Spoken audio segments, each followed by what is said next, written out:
जय हिंद. आता रिसेंटली आपण बघितलं असेल की अमेरिकेच्या माध्यमातून व्हेनेझुएला म्हणजे लॅटिन अमेरिका किंवा आपण दक्षिण अमेरिकेचा जो भाग आहे खंडाच्या बाबतीमध्ये बोलतोय, तर तेथील व्हेनेझुएला या देशाचे जे काही प्रेसिडेंट होते त्यांना अटक केलेली आहे आणि अटक करून त्यांनी अमेरिकेमध्ये घेऊन गेलेलं आहे. आता मुद्दा काय आहे की व्हेनेझुएलावरती अमेरिकेचे राष्ट्राध्यक्ष डोनाल्ड ट्रम्प यांच्या माध्यमातून जो अटॅक करण्यात आला ना, त्याच्या पाठीमागची कारणं काय आहेत आपण या व्हिडिओच्या माध्यमातून बघणार आहोत.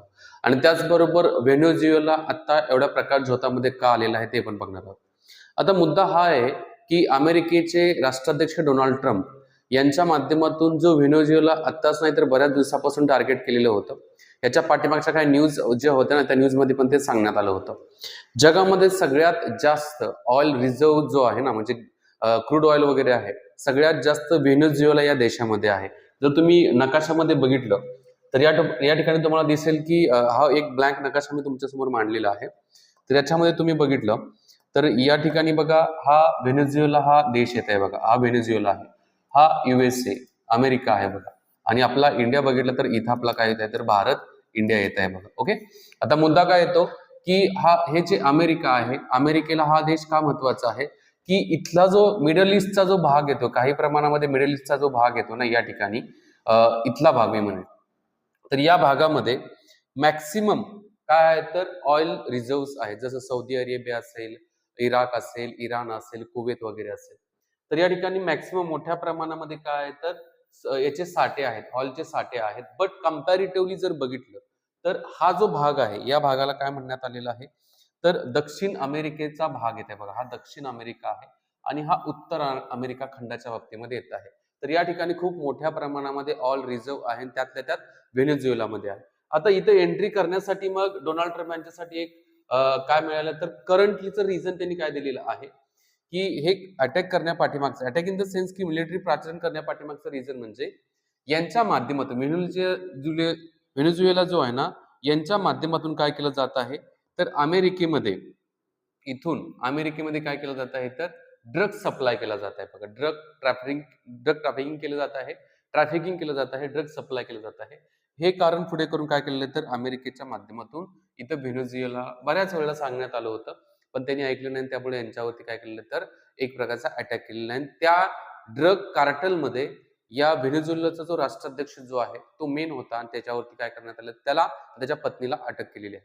आता मग एक मुद्दा आणखी याच्यामधून येतो की हेच मुख्य कारण आहे का? नाहीये. याचं कारण आणखी एक, जसं मी म्हणलो की ऑइलच्या बाबतीमध्ये आहे, हे डायरेक्टली बोलण्यात आलेलं नाही. दुसरं, हा व्हेनेझुएला जो देश जो आहे ना हा रशिया त्याचबरोबर चायना आणि क्युबा या ठिकाणीच आहे देश बघा. इथंच असा क्युबा देश आहे. तर यांच्या माध्यमातून काय घेत आहे तर फायनान्शियल सपोर्ट घेत आहे. त्याचबरोबर अदर जे काही इकॉनॉमिकल, फायनान्शियल, मिलिटरी सपोर्ट वगैरे हे रशिया आणि चायनाच्याकडून घेत आहे. आणि हे कुठेतरी काय होत आहे तर डोनाल्ड ट्रम्प यांना ते पटत नाहीये. हे एक त्याच्या पाठीमागचं महत्वाचं कारण आहे की रशिया आणि चायनाकडून घेतलेला सपोर्ट असेल, क्युबाकडून घेतला, आणि हे सगळे देश जे आहेत हे सगळे देश अमेरिकेच्या काय तर पूर्णपणे विरोधात आहेत बघा. आणखी एक तिसरं याच्या पाठीमागचं कारण येत आहे असं म्हटलं जात आहे की या ठिकाणी जी काही डॉलर जी डॉमिनन्स आहे जगामध्ये, डॉलरच्या आधारावरती जास्तीत जास्त देवाणघेवाण होते. बट इथं जो व्हेनेझुएला जो देश आहे ना तो डॉलरला काय करतो तर त्यानं डॉलरला पूर्णपणे विरोध केलेला आहे. आणि त्यामुळेच कुठेतरी अमेरिकेचे सेंटिमेंट इथं काय झाले तर खराब झालेले आहेत. याच्यावरती ऑलरेडी त्यांनी सांगितलेलं होतं की असं करणं चुकीचं आहे, म्हणजे डॉलरच्या बाबतीमध्ये असेल. त्याच्यानंतर इकॉनॉमिकल बरेच सँक्शन्स जे आहेत ना, जे वर्ल्ड वाईड लावले जातात, तशा प्रकारचे सँक्शन्स असतील, रूल्स रेग्युलेशन्स असतात, ते अमेरिकेच्या माध्यमातून यांच्यावरती लावले, पण त्याला कुठल्याही प्रकारचं काय केलं नाही तर यांच्या माध्यमातून म्हणजे लक्ष दिलं नाहीये. आणि त्यामुळे पण काय झालं की डोनाल्ड ट्रम्प यांच्या माध्यमातून यांच्यावरती अटॅक करायचं सुचवलं. आता पॉलिटिकल जर आपण रिझन बघितलं, राजकीय कारण याच्या पाठीमागचं काय तर समजून घेतलं, तर राजकीय कारणामध्ये काय सांगण्यात आलेलं आहे की या ठिकाणी जे व्हेनेझुएलामधील जी अपोजिशन पार्टी आहे, विरोधी पक्ष वगैरे आहे, त्याला तो मानतच नव्हता. निकोलस हा त्याला मॅड्रोन हा मानतच नव्हता. आणि त्यामुळेच त्याला पूर्णपणे काय करण्यात आलं तर डिटेन करण्यात आलेलं आहे आणि म्हणजे अटक करून त्याला अमेरिकेमध्ये घेऊन गेलेले आहेत बघा. आता मुद्दा येतो की मग ऑइल याच्या बाबतीमध्ये काय, जगामध्ये ऑइलच्या किमती वाढण्याचे चान्सेस आहेत का, तर मे बी वाढू शकतात. जगामध्ये सगळ्यात जास्त ऑइल रिझर्व्ह या देशामध्ये आहे. सो पॉसिबली जर इथून जर ऑइल सप्लाय झाला नाहीये तर वर्ल्ड वाईड त्याचा एक प्रॉब्लेम होऊ शकतो, ऑइल क्रायसिस तयार होऊ शकतो.